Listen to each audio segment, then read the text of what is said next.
ওনার ফোনে যে গোপন ভিডিওগুলো ছিল রাত্রে যার সাথে যে মানে যা কাজগুলো করে সবগুলো ভিডিও করে রাখে, পরে এই ভিডিওগুলো দিয়ে ওনার ব্ল্যাকমেল করে।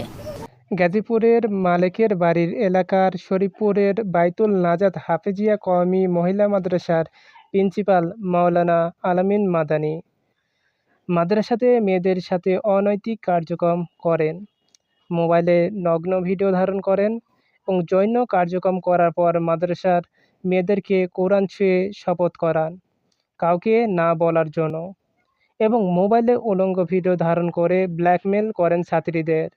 আলামিন মাদানীর টার্গেট করেন 10 থেকে 12 বছর বয়সী মেয়েদেরকে, এবং আলামিন প্রভাবশালী হওয়াতে পুলিশও ঘুরে চলে যাচ্ছে তাকে গ্রেপ্তার না করে। উনি বলতেছে যে তুই যদি এইসব রাজি হস তাহলে তোকে আমি অনেক টাকা দিব, এটা বলতেছে। পরে আমি রাজি হইনি। পরে বলতেছে আমরা ঠিক আছে এইসব হওয়া লাগবে না, তুই তাহলে বন্ধু হয়ে থাক। পরে আমি বন্ধু হতে রাজি হইনি। পরে বলতেছে রাজি হবি কেনা বল। পরে অনেক ধমকাইছে, আমি বাধ্য হয়ে কোরআন শরীফ ধরছি। ধরার পরে বলতেছে যে হাত মিলাও। আমি তখন হাত মিলাইছি। উনি কী করলো, হাত বাধ্য হয়ে শুধু আমি ভয়ে ভয়ে হাতটা মিলাইছি এমনিতে। পরে উনি বলতেছে হাতটা দাও। হাতটা দেওয়ার পরে উনি আমার হাতের মধ্যে কিস করলো। তখন আমি কিছুই বলতে পারিনি, ভয়ে একটা বাহানা দিয়ে আমি ভিতরে চলে গেছি।